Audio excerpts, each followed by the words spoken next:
All right, we're sitting here at Pho Vietnam, one of the greatest Vietnamese restaurants in the entire world.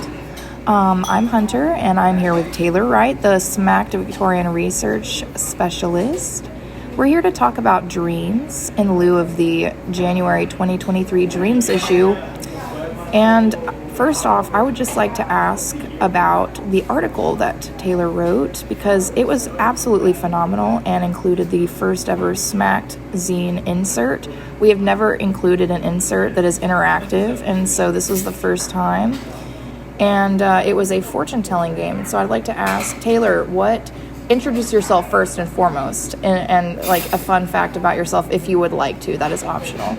This is not like college freshman comp, and this is not one of your funky professors, so I won't force you. But just introduce yourself, and then I would like to know about the article you wrote, a little bit more, like what inspired you to write about this game, and where did you find it, and how did you come across it? Hello, I'm Taylor, and when I try to think of a random fun fact,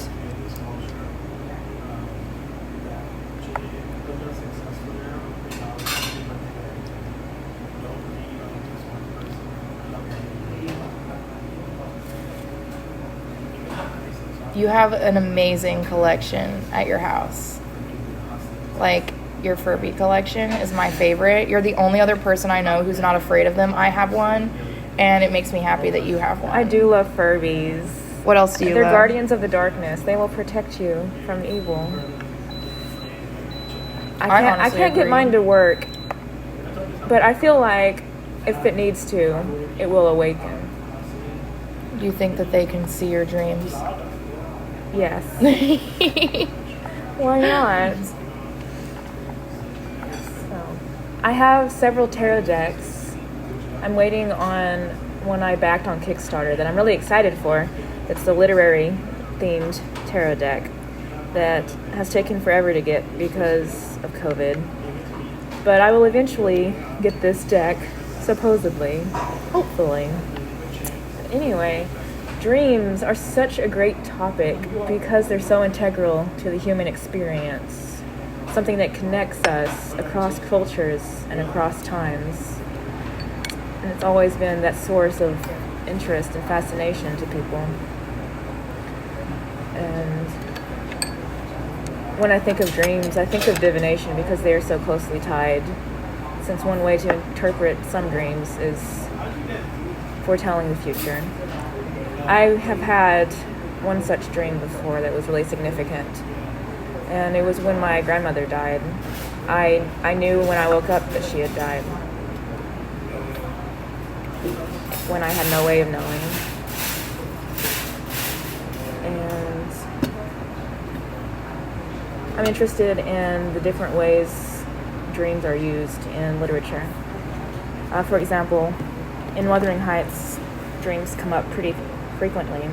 And there's one section I want to point out in chapter 9, I believe it was. It says, "Nellie, do you never dream queer dreams?" she said suddenly after some minutes' reflection. "Yes, now and then," I answered. "And so do I. I've dreamt in my life dreams that have stayed with me ever after and changed my ideas. They've gone through and through me, like wine through water, and altered the color of my mind. And this is one. I'm going to tell it, but take care not to smile at any part of it." "Oh, don't, Miss Catherine," I cried. "We're dismal enough without conjuring up ghosts and visions to perplex us. Come, be merry and like yourself. Look at little Hareton. He's dreaming nothing dreary. How sweetly he smiles in his sleep." Yes, and how sweetly his father curses in his solitude. You remember him, I dare say, when he was just such another as that chubby thing, nearly as young and innocent. However, Nellie, I shall oblige you to listen. It's not long, and I've no power to be merry tonight. I won't hear it, I repeated hastily. I was superstitious about dreams then, and I'm still. And Catherine had an unusual gloom in her aspect that made me dread something from which I might shape a prophecy and foresee a fearful catastrophe. She was vexed, but she did not proceed. Apparently, taking up another subject, she recommenced in a short time. "If I were in heaven, Nellie, I should be extremely miserable." "Because you are not fit to go there," I answered. "All sinners would be miserable in heaven." They would. Like, oh yeah. Yes. Thank you. Thank you. Thank you so much. Wow, thank you. Our food arrived. I'm going to continue it because this is really hot and we'll need a second. Yes. But that made me want to reread Wuthering Heights. I read it twice so and much. it's never enough. I know. I laughed the first time I read it. I was like 15 and they were more angsty than me, and I was astounded. I was like, so what? Good. I know. If they weren't suffering so much over things they did to themselves, it wouldn't be as entertaining at all. Like, it's absolutely amazing. So I love that sentiment of dreams being so significant that they change you. yes, they absolutely do. Like, the dream, you asked me to think of some dreams. Thank you so much. Thank you so much. Thank you. I'm going to put that right there. Dreams that I thought of earlier when you asked me to think of a few that, were significant to me. A lot of the ones that I had that were recurring were, recurring in either theme or place, or like almost exactly the same dream. I mean, there were different ways that things could recur, but they were always centered around my fears, and I wasn't afraid of like monsters and things like that. I was afraid of like being kidnapped. I was claustrophobic really bad when I was a kid, like in terms of small spaces, elevators. I was afraid of being locked in a box, and so I would have dreams about endless staircases, and it changed a lot of my sleeping patterns. Like, I'm an insomniac, and I think a lot of it has to do with my anxiety surrounding my dreams. And so I got dream catchers in high school, and they actually started to work. And a lot of people are going to be like, oh, that's not real. But it changed a lot of the ways I think about things, including like some of my own superstitions. I'm like, these aren't even superstitions, these are just things that I believe. And it's like, I don't know, they shape, like you said, our human experience in a way that nothing else can, because this is something we can't ever fully grasp. There's not really an exact science behind it that we can just explain away. They're too mystical, Right. too rooted in our souls and our auras too, I guess. And then when they do have something about it defined through science, it's still never exactly that, because they say from, I think, the Broca's area of the brain, that when you're dreaming, you can't read because the language part of your brain isn't working. I can read messages in my dreams. So, Yeah, that's literally insane. Because I have heard that. I've never even really thought about that element to it, because most of the time I'm not reading something, I'm just like understanding a situation or attempting to. And a lot of the time, I mean, dreams are already uncanny as it is, they're familiar and unfamiliar, and so you just have this gray area you're not sure about the whole time. Like, there's always a little bit of a divide, and I think some of it has to do with how we separate the different circumstances of our lives. Like, have you ever thought, like, oh, it'll be fine because one day it'll be different? About any situation, it's kind of how it is in a dream. Like, oh, it'll be different. Like, it'll be fine. And even though there could be, like, you could be driving from the back seat of your car, or doing some random thing that's not safe that makes you feel like you can't function, you're still somehow, there's this air of, this is really weird and freaky, but it's fine. Like, my dream self is usually like, it's fine, even though I'm literally, like, sometimes waking up in a panic. oh yeah. Do you have those kind of dreams where it looks completely normal, yet something is off? Yes. But you don't know what, but Yes. you know something is wrong. Like, the light's too dim, and I can't focus. Yeah, Like, something is different. So you know something weird or scary is about to happen, and you can't do anything about it. The first time I went to a yoga class at Seva Yoga here in Fort Smith, that night I had one of those weird dreams where you feel like something scary will happen and you won't be able to wake up and you won't be able to do anything about it except endure it. And what I did do in that dream is I started doing the yoga flow, the vinyasas. Because if you're focused on holding a plank, you're not going to think about something scary. And back to kind of what I was saying about reading in dreams, I had a really interesting divine dream where I was reading something, because it was several years ago when I was contemplating going back to school for a Master of Library Science degree. And I wasn't entirely sure if that was the right path for me. And now look at you. Yeah, so I was asking, for a sign from my gods. And then I had a dream where, part of it is not relevant. I was going to buy some food from some place I'd never seen before, but I perceived it as being somewhere in Disney World, even though it's not. So I was ordering some nachos, and then I picked up a business card. And I turned it over, and there was the acronym RUSA on it, R-U-S-A. So then when I woke up, I remembered that, and I Googled it, looking for what did that mean in some other language. And then I found that it's an acronym for Reference User Services Association, part of the American Library Association. And that was my confirmation that, go ahead, this is for you. Absolutely. You have the most amazing sense for signs and symbols of anyone I've ever known. And I think it's because you have such an adamant practice, but I'm so inspired by you all the time. Aww. I really am. You're so awesome. Can we, what is the weirdest dream you've ever had? Let's do that one. Ooh. Let's do that. I want to hear it. Wait, take a bite of your food and I'll tell you mine. Okay. Since we got our food already. So one of the dreams that I remember came to me whenever my great-grandmother had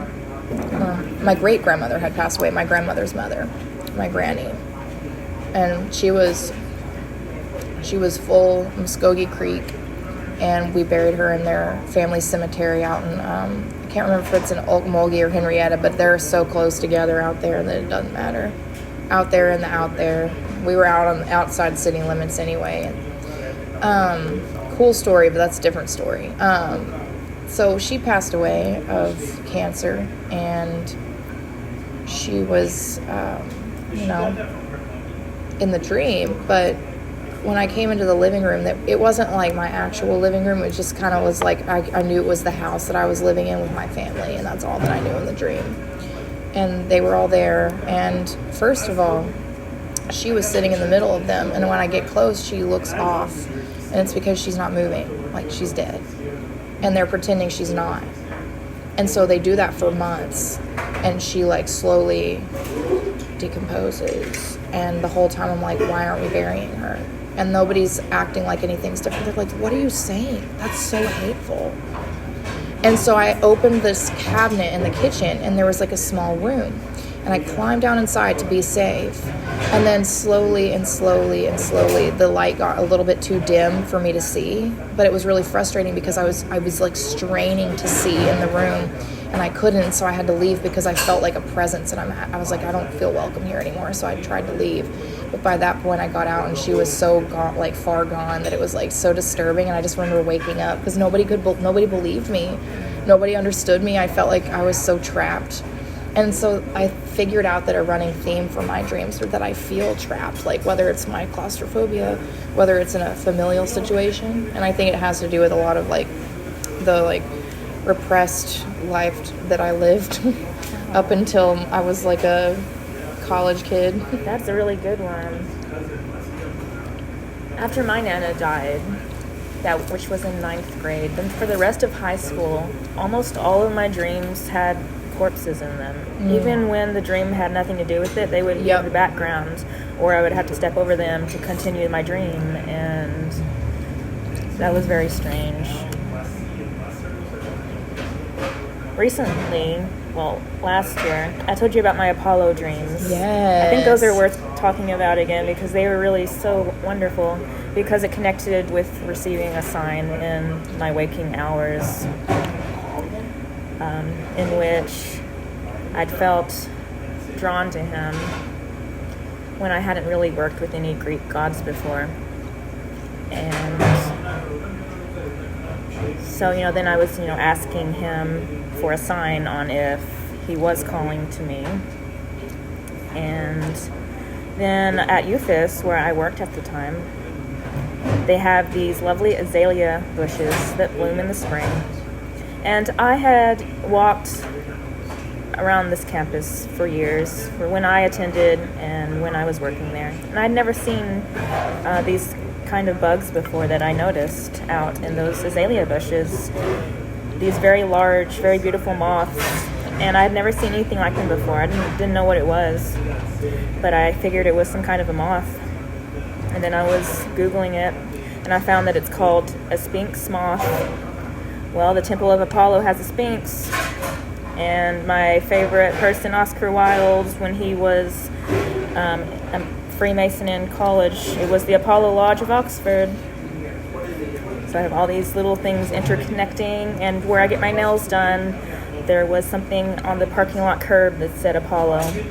And also the moths were rare, weren't they? You found out they're not like super common to see. Yeah. Like it's not like they were just there. Yeah, and they don't stay there long. Anyway, then I wanted some more evidence for it, and then I received a dream where I heard some music that was so fabulously beautiful that it felt more realistic than real life, which is bizarre because how can something in a dream I get it all the time. More vivid, more real than what is real? Yep. And I love that. That's poetic and very beautiful and spiritual. It is, like, it feels like you're being shown things for a reason.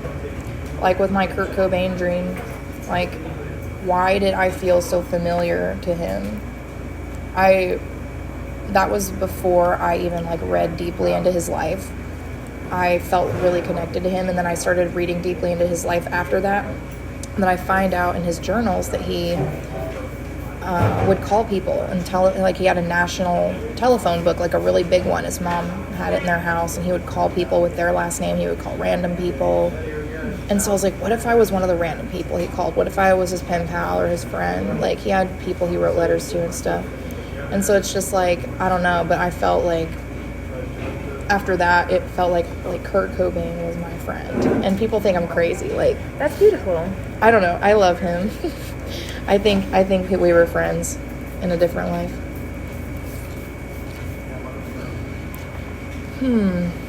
I think we should retire to our pho. It's so good. Well, everybody, thank you for listening. This has been Hunter Schmuck and Taylor Wright of Smacked Literary Zine. Arts and Culture Zine, I should say. It's not just a literary zine. But anyway, that doesn't matter. Good night, everybody. We're going to eat our food. Farewell. Farewell. Till next time.